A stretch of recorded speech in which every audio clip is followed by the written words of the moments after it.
Hello friends, welcome to my channel excellent coaching. कल हमने intelligence के बारे में बात करी थी और आज जो हमारा टॉपिक है साइकोलॉजी का, वो हम ले रहे हैं वेरिएशंस इन इंटेलिजेंस। ठीक है, तो वेरिएशंस इन इंटेलिजेंस में बेसिकली ये डिस्कस किया जाता है कि इंटेलिजेंस अलग अलग तरह की क्यों होती है, सबकी वेरिएशंस क्यों है, वेरिएशंस मतलब फ़र्क क्यों है दोनों में। ठीक है, तो वेरिएशंस इसमें दो तरह की मेजर वेरिएशंस हैं, दो कैटेगरीज इसमें बताई हुई हैं। एक तो है गिफ्टेडनेस और दूसरा है डेफिशिएंसी। गिफ्टेडनेस का मतलब होता है जिसको इंटेलिजेंस गिफ्ट में मिली है, जिसके पास इंटेलिजेंस, जिसकी इंटेलिजेंस बहुत अच्छी है या फिर जिसके अंदर बहुत अच्छा टैलेंट है किसी चीज़ को लेके, तो उसको हम गिफ्टेडनेस बोलते हैं। और डेफिशिएंसी का मतलब है जिसके अंदर थोड़ी सी कम है या कमी है। जैसे हमने कल आईक्यू की बात करी थी, एक नॉर्मल कर्व हमने कल डिस्कस किया था, अगर आपको याद हो तो उस कर्व के इस तरफ 70 से कम लोगों को हमने मेंटली रिटार्डेड बोला था, राइट साइड पे 110 से ज़्यादा वाले लोगों को हमने बोला था कि वो इंटेलिजेंट है और गिफ्टेड है। तो मतलब जो इस तरफ लेफ्ट साइड वाले लोग हैं इस कर्व के, वो वाले आपके जो आ जाते हैं वो 70 से कम वाले डेफिशिएंसी में आ जाते हैं, जिनकी इंटेलिजेंस किसी एक पर्टिकुलर इंटेलिजेंस की फील्ड में कम होती है। जैसे कि वो लोग इंडिपेंडेंट नहीं होते, वो डे टू डे एनवायरनमेंट को डील नहीं कर सकते, उनको कोई ना कोई हेल्प चाहिए होती है। और गिफ्टेडनेस में क्या होता है कि ऐसे लोग होते हैं जो सुपर इंटेलिजेंट कह सकते हो आप, या फिर नॉर्मल से कहीं ज़्यादा इंटेलिजेंट होते हैं। ये लोग काफ़ी फास्ट होते हैं, इनकी कैरेक्टरिस्टिक्स ये होती हैं कि ये बहुत जल्दी एनालाइज कर लेते हैं प्रॉब्लम्स को, और ये जल्दी प्रोसेस कर लेते हैं, इनका माइंड बहुत जल्दी प्रोसेस कर लेता है इंफॉर्मेशन को, और ये इंडिपेंडेंटली काफ़ी काम कर लेते हैं, एनवायरनमेंट को बहुत जल्दी अडाप्ट कर लेते हैं, डील कर लेते हैं। ठीक है, तो ये सारी इनकी कैरेक्टरिस्टिक्स होती है। तो इन दोनों में क्या अलग अलग डिफरेंस दिया हुआ है कि पहले तो यहाँ पे ये बताया है कि लुईस टर्मन ने कुछ बच्चों को स्टडी किया था, अराउंड 1500 कुछ बच्चे थे, उनको स्टडी किया था जिनका आईक्यू लेवल 130 या उससे ज़्यादा था। तो 130 तो आप देख लो काफ़ी ज़्यादा है, हमने तो 110 के ऊपर बोला था। जितने भी लोग हैं वो बहुत इंटेलिजेंट माने जाते हैं, तो 130 तो काफ़ी हाई इंटेलिजेंस हो गई। तो इससे ज़्यादा या इतनी जितनी आईक्यू जिनका आ रहा था उनको स्टडी किया था, ये देखने के लिए कि उनके अंदर कौन सी चीज़ ऐसी होती है जिसकी वजह से उनको इंटेलिजेंट बोला जाता है, या कि सुपर इंटेलिजेंट बोला जाता है, या फिर गिफ्टेड बोला जाता है। तो बाद में यही स्टडी करके यही कैरेक्टरिस्टिक्स जो मैंने आपको बताई कि वो उनके माइंड में इंफॉर्मेशन बहुत फास्ट प्रोसेस होती है, उनकी मेमोरी तेज होती है, कोई ना कोई उनके अंदर ऐसी चीज़ होती है जिससे पता चल जाता है कि नॉर्मल लोगों से थोड़ा सा ज़्यादा बेटर है। ठीक है, this show superiority in wide variety of areas. और दूसरा इंपॉर्टेंट चीज़ यहाँ पे याद रखनी है, गिफ्टेडनेस का मतलब ये है कि वो जो भी काम करते हैं ना उसमें उनकी इंटेलिजेंस उनको हर तरीके से आगे ले जाती है। कोई एक पर्टिकुलर फील्ड नहीं होती उनकी, रिस्ट्रिक्टेड एक एरिया नहीं होता कि सिर्फ एक एनालिटिकल वर्क है तो उसी में सिर्फ अच्छा कर रहे हैं, क्रिएटिव में नहीं कर पा रहे, ऐसा नहीं है। जो इस तरह के लोग होते हैं वो हर तरीके के काम में बहुत अच्छा कर लेते हैं, क्रिएटिविटी के फील्ड में भी अच्छे होते हैं, एनालिटिकल काम में भी बहुत अच्छे होते हैं, प्रॉब्लम सॉल्विंग में भी, डिसीजन मेकिंग में भी, अडैप्शन में भी। तो जिनके अंदर वाइड वैरायटी ऑफ एरियाज के लिए सुपीरियरिटी हो, जिनकी इंटेलिजेंस, उनको हम गिफ्टेड कहेंगे। जिनका लेकिन नॉर्मली हमने देखा है कि जो नॉर्मल लोग होते हैं वो किसी एक चीज़ में बहुत अच्छे होते हैं, किसी और बाकी चीज़ों में इतने अच्छे नहीं होते, तो वो चीज़ गिफ्टेडनेस में नहीं आएगी, वो एक नॉर्मल टैलेंट के अंदर आएगा। तो टैलेंट और गिफ्टेडनेस दोनों में फ़र्क है यहाँ पे। Talent is a narrower term, narrower term मतलब छोटी टर्म है। टैलेंट एक पर्टिकुलर फील्ड का टैलेंट होता है सिर्फ, और गिफ्टेडनेस होता है पूरा एक वाइड वैरायटी ऑफ एरिया में अगर कोई बहुत एक्सेल कर रहा है, बहुत अच्छा कर रहा है, उसको हम गिफ्टेडनेस बोलते हैं। ठीक है, तो टैलेंट का मतलब एक हाई एबिलिटी है, क्रिएटिविटी है किसी एक फील्ड में। गिफ्टेडनेस मतलब वही चीज़ हर फील्ड में है, मतलब वो जो काम कर रहे हैं उसमें वो बहुत अच्छा करके दिखा रहे हैं।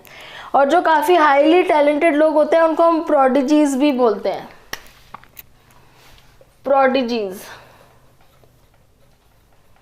प्रोडिजीज एक टर्म है जो काफ़ी हाईली टैलेंटेड लोग होते हैं, लेकिन टैलेंटेड, गिफ्टेड नहीं। Talented is different than gifted. ठीक है, उसके बाद दूसरा है इंटेलेक्चुअल डेफिशिएंसी। डेफिशिएंसी का मतलब कोई चीज़ कम है उनके अंदर, मतलब कि ऑब्वियसली आईक्यू लेवल भी कम आ रहा है, बिलो 70 आ रहा है, तो डेफिशिएंसी है। डेफिसिट किस चीज़ का है? अडेप्टिव बिहेवियर का डेफिसिट है। डेफिसिट होना मतलब कमी होना, किस चीज़ की कमी है? वो उस बिहेवियर की कमी है जो अडेप्ट करने वाला, जो इनके अंदर बहुत ज़्यादा होता है सिचुएशन में अडेप्ट करना, तो वो वाला जो बिहेवियर है उस चीज़ की कमी है। इंडिपेंडेंटली कोई काम नहीं कर सकते और एनवायरनमेंट से डील नहीं कर सकते, अपने गोल को अचीव करने के लिए उनको किसी की हेल्प चाहिए होती है, तो वो मेंटली रिटार्डेड एक तरह से कैटेगरी में आ जाते हैं। तो डेफिशिएंसी है अडैप्टेड बिहेवियर की। और इनको जनरली कब ऑब्जर्व किया जाता है, कैसे पता चलता है, कौन सी एज में जनरली हमें आइडिया लग जाता है इस चीज़ का कि इंटेलेक्चुअल डेफिशिएंसी है या मेंटल रिटार्डेडनेस है? वो एज होती है 0 से 18 ईयर्स, जो डेवलपमेंटल ईयर्स होते हैं, जब बड़े हो रहे होते हैं। तो इस एज में जनरली ऑब्जर्व करके पता चल जाता है कि कोई प्रॉब्लम है या कोई डेफिसिट है, ठीक है। और आपके बुक में काफ़ी सारी कैटेगरीज भी दी हैं, जैसे बिलो 50 है, माइल्ड रिटार्डेशन है, उससे भी बिलो है अगर तो सीवियर रिटार्डेशन है, अगर बिलो 25 है, आईक्यू लेवल की बात कर रही हूँ मैं, अगर बिलो 25 है तो प्रोफाउंड रिटार्डेशन है। प्रोफाउंड मतलब काफ़ी ज़्यादा, मतलब उनको डे टू डे काम करने के लिए भी बहुत हेल्प चाहिए होगी। तो मेंटल रिटार्डेशन धीरे धीरे बढ़ती जाएगी जैसे आईक्यू लेवल कम होता जाएगा। तो डेफिशिएंसी या डेफिसिट इंक्रीज होगा अगर आईक्यू कम होता जाएगा 70 से और आगे। और यहाँ पे जो गिफ्टेडनेस है, ये आईक्यू बढ़ता जाएगा तो गिफ्टेडनेस का लेवल भी बढ़ता जाएगा, ठीक है। तो ये आपके वेरिएशंस इन इंटेलिजेंस है। 2 तरह की वेरिएशंस हो गई, गिफ्टेडनेस हो गई, डेफिशिएंसी हो गई, दोनों एक दूसरे से एकदम ऑपोजिट हैं, ठीक है। उसके बाद इसको टेस्ट करने के लिए हमने अब टेस्ट करना है अगर किसी की इंटेलिजेंस को, तो उसको टेस्ट करने के लिए कुछ different types of intelligence test होते हैं जो 2 कैटेगरीज में डिवाइडेड है। पहली कैटेगरी है कि इंडिविजुअल और ग्रुप टेस्ट, कि अगर आपने किसी एक का करना है, सिर्फ एक ही इंसान का इंडिविजुअली टेस्ट लेना है, तो एक क्वेश्चनर आप बना रहे हो, उसमें अलग अलग तरह के क्वेश्चंस हैं, मल्टीपल चॉइस भी है, येस और नो वाले भी हैं, या फिर मल्टीपल चॉइस मतलब बहुत सारी चॉइसेस है, उसमें से एक सेलेक्ट करना है, या फिर ओपन एंडेड है। ओपन एंडेड मतलब आपने बस जगह खाली छोड़ दी है, वो अपने आप उसमें कुछ भी लिख सकता है। तो वो इंडिविजुअल टेस्ट तो ऐसे भी हो सकते हैं जिसमें अलग अलग वैरायटी हो, क्योंकि एक ही से लेना है तो इतनी ज़्यादा प्रॉब्लम नहीं है। लेकिन जो ग्रुप टेस्ट होता है, ग्रुप टेस्ट में क्या होता है, ज़्यादा लोगों से आपने लेना है टेस्ट, ज़्यादा लोगों के ऊपर कंडक्ट करना है, ज़्यादा आंसर्स चाहिए आपको, ज़्यादा लोगों को चेक करना है, तो आप इतनी वैरायटी ऑफ क्वेश्चंस दोगे तो आप जल्दी से उसको एनालाइज नहीं कर पाओगे, कोलेट नहीं कर पाओगे। तो आप जनरली ग्रुप टेस्ट में क्या करते हो, अपनी भी सिंप्लिसिटी के लिए और ग्रुप की भी सिंप्लिसिटी के लिए इसको मल्टीपल चॉइस ही रखते हो सिर्फ। तो बहुत सारी चॉइसेस होती है, उसमें से उनको एक आंसर को टिक लगाना होता है। तो ये तो ग्रुप टेस्ट हो गया, इंडिविजुअल टेस्ट हो गया। दूसरी कैटेगरी है वर्बल, नॉन वर्बल और रिटन टेस्ट। वर्बल का मतलब बोल के कोई चीज़, बोल के जब आप ओरली पूछ के कोई टेस्ट लेते हो किसी से, जैसे क्लास में भी ओरली टेस्ट लिया जाता है, ऐसे आप कोई चीज़ उससे पूछ रहे हो यहाँ पे, लेकिन ज़रूरी नहीं है कि कोई चीज़ याद करके पूछने के लिए बोला जा रहा है, यहाँ पे जनरली आप उससे इंटरव्यू ले रहे हो या कोई चीज़ के बारे में पूछ रहे हो। नॉन वर्बल में आ जाता है जिसमें सिंबल्स वगैरह का भी यूज़ हो सकता है, कि आपने कुछ चीज़ें उनको दिखा दी और उनको बोला इनको अरेंज करो, या फिर कुछ आपने कुछ सिंबल्स आपने बने हुए दे दिए और बोला कि ये 1 2 3 4 सिंबल्स हैं, तो 5वां सीरीज़ में कौन सा आएगा। तो नॉन वर्बल में मतलब उनको बोलने की ज़रूरत नहीं है, कुछ चीज़ें या कुछ पिक्चर्स देख के उनको उसके ऊपर काम करना है, विदाउट राइटिंग, लिखना नहीं है कुछ भी। और तीसरा कैटेगरी आती है रिटन टेस्ट। रिटन टेस्ट तो पता ही चल रहा है नाम से कि रिटन है, कुछ लिख के करना होता है, तो उनको रिटन में लिखना होता है, मे बी आंसर्स लिखने होते हैं या चॉइसेस लिखनी होती हैं, या कुछ भी लिख सकते हैं जो उनको फील हो रहा है, उनकी फीलिंग्स के बारे में।